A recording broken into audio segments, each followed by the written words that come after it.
E já estamos de volta e continuamos aqui com o Dr. João Ricardo. E agora nós vamos falar do projeto dele, que é Coluna Saudável. Hoje tem muita gente com coluna saudável ou não? Não.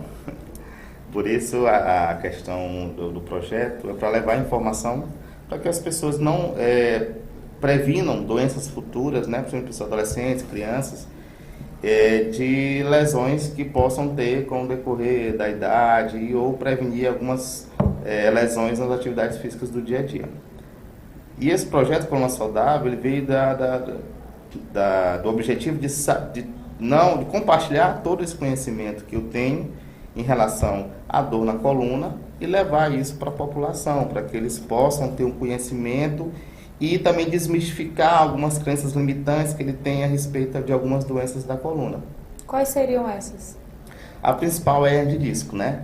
Muitas pessoas acham que quem tem hernia de disco não pode fazer atividade física, né? E às vezes também alguns profissionais de saúde até condenam o paciente dizendo que ele não pode fazer porque vai terminar piorando ainda mais. Só que isso hoje, estudos mostram que isso não é verdade, né? Na realidade, você descobrir se realmente a causa da dor do paciente na coluna é hernia de disco. Muitas vezes não é. Para você ter uma ideia, 60% dos pacientes, né, que têm hernia de disco, eles são assintomáticos, ou seja, a maioria não sente dor. Só sabe que tem porque se fizer um exame. Tem uma coisa muito interessante, porque a maioria das pessoas não vão ao médico para identificar se tem hernia de disco. Elas dão o próprio diagnóstico. Eu tenho hernia de disco por causa disso, disso e disso, porque outra pessoa tem esse sintoma e ela acha que tem também. Então, assim, infelizmente acontece muito isso. Você termina se automedicando, tomando medicação por conta própria, sendo que isso vai só piorar o quadro do paciente. Imagina só que você tem uma dor, né? Seja hernia de disco ou qualquer outra dor, e você toma um analgésico que vai inibir aquela dor. Você vai continuar com o problema, só que agora sem a dor, e a dor é sinal de que algo está errado. Então você continua fazendo qualquer coisa, atividade, uma postura errada e termina prejudicando mais ainda aquela lesão. Entendeu? Então, para isso, a necessidade da consulta para você diagnosticar qual a real causa da dor do paciente. Seja isso, seja artrose, seja uma alteração na função vertebral, seja lá qual for. Então é importante que o paciente ele esteja procurando um profissional especializado na área para que ele possa fazer um tratamento adequado. Não é normal, a gente já falou isso em outra entrevista aqui. Outra a gente trouxe o doutor aqui, ele falou muito sobre isso, né? Se você sente dor, procure um especialista, identifique que dor é essa. Eu disse assim, eu estou com hernia de disco. Como é que a pessoa identifica que tem hernia de disco? Pois é. Né? Como é que a pessoa sabe se a pessoa não tem um estudo, não sabe? Porque, primeiro, o que é hernia de disco? Pronto, vou explicar para vocês. A hernia de disco, dá para ver aqui nesse pontinho vermelho aqui, né? Para ilustrar bem, isso aqui simboliza uma hernia de disco. O que é? Isso aqui é o disco intervertebral, né? E esse disco, às vezes, ele é comprimido, né, por uma vértebra, e esse disco, esse conteúdo que existe aqui dentro, ele vem para fora. Quando ele sai para fora, ele termina comprimindo terminações nervosas, aqui em amarelo, e causando a dor do paciente. Então, a hernia de disco nada mais é que um aumento de volume decorrente da lesão do disco intervertebral, comprimindo assim um nervo da coluna.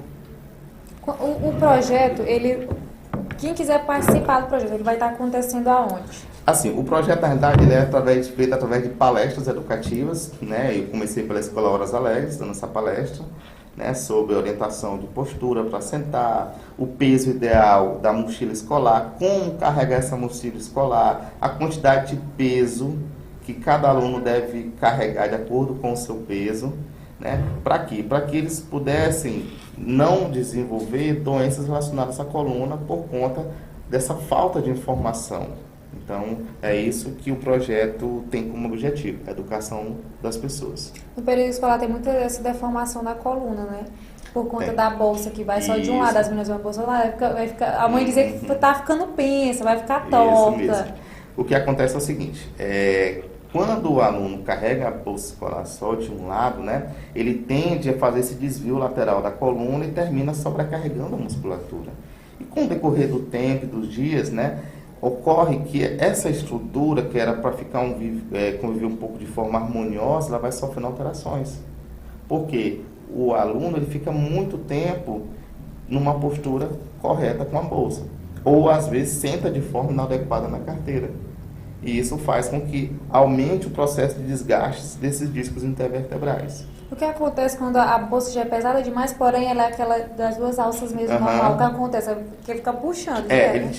Na verdade, o peso joga o aluno para trás, né? E você tende a compensar para frente. Então, você vai sobrecarregar não só o sistema muscular, também o sistema articular. E também gerando problemas também nesses tecidos. Quais são as dicas assim para os estudantes, né, para não usar aquela bolsinha de lado com muito peso, a princípio, né? Isso. Aí, se não, vou botar o livro aqui que é para compensar o peso. Não existe isso. Não existe isso. O ideal fosse que todos usassem bolsa de rodinhas, porque você tirava totalmente a sobrecarga do peso da coluna. Então, mas isso é muito difícil a aceitação, né? Nas escolas ainda algumas crianças relutam em não usar a bolsa de rodinha, mas usando a de mochila, use dos dois lados. Você manter a mochila bem fixa na coluna, bem justa, não deixar aquela mochila folgada e fica aquele espaço para trás entre a coluna e a mochila, não deixar. A alça muito baixa Isso, também. muito baixa, e levar para a escola só o que é necessário. Não sobrecarregar essa mochila com coisas que não vão ser usadas na escola. Então isso é muito importante para que possa estar evitando. E eu falo isso não só para os alunos das escolas, mas também as pessoas que usam mochila no dia a dia. Possam também ter essa conscientização da forma correta de usar. Quais são os principais problemas de coluna hoje? Olha, estatisticamente, né, o que a gente vê são doenças relacionadas ao desgaste do tempo, né, como as artroses, como as hérnias de disco, entendeu? Como a osteoporose. Só que assim, é importante que as pessoas saibam que a coluna envelhece, né, assim como a nossa pele. Então, todos nós vamos ter hernia de disco, em determinadas idades da vida. Todos nós vamos ter hernia de disco. Todos nós vamos ter artrose. Ninguém vai escapar disso. O problema é que esses problemas eles devem vir antecipados. Entendeu? Então, você manter o paciente com uma qualidade dessas estruturas por mais tempo. Compreende? E nem sempre essas lesões vão causar dor no paciente. Então, como eu falo, é importante demais identificar se a causa da dor do paciente são essas doenças ou não, para não ficar tratando o paciente de forma errada, tomando medicamento que não resolve. O que acontece muito hoje no dia a dia, que eu vejo no consultório, são pessoas que se automedicando ou tomando medicamentos analgésicos, relaxantes musculares, não melhorando nada a coluna, ou tendo um simples alívio. É possível, a pessoa vai se medicando e o corpo vai se acostumando e de certa forma já não faz mais diferença o remédio? Não faz, porque vai chegar um nível que o medicamento não tem mais efeito no paciente, né? Então, assim, como eu te falei, a principal coisa é tratar a causa. Então, assim, eu chego um paciente que tem uma hernia de disco que é relacionada a uma alteração no disco, eu preciso tratar esse paciente biomecanicamente, eu preciso descomprimir essa estrutura, entendeu? E aqui no consultório nós fazemos esse trabalho, como eu te falei. A gente faz a identificação da causa para depois tratar.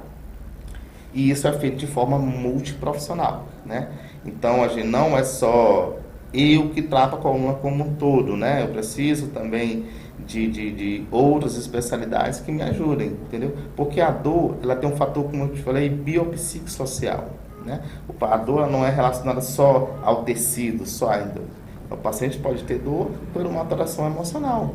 Ele pode ter dor pelo convívio social que ele vive, que não é muito bom, em relação no trabalho, entendeu? Ou em casa, e ele pode desenvolver dor crônica por conta disso. Afetado. Então, a neurociência, ela explica esses fatores que afetam na cadeia da dor do paciente. Quais são os principais problemas relacionados à coluna que o senhor tem em contato no dia a dia no consultório? No dia a dia no consultório, um dos carros-chefes assim, que a gente observa muitas pessoas com lesões de disco na coluna, ou seja, hernia de disco, né? E também pessoas com sobrecargas musculares, né? Com dores, lombalgias crônicas, entendeu? Com lesões musculares que terminam interrompendo o dia a dia de trabalho, de atividade física. O assunto tá muito bom, tá ótimo, mas você não sai daí, vamos para o intervalo comercial e já já estamos de volta.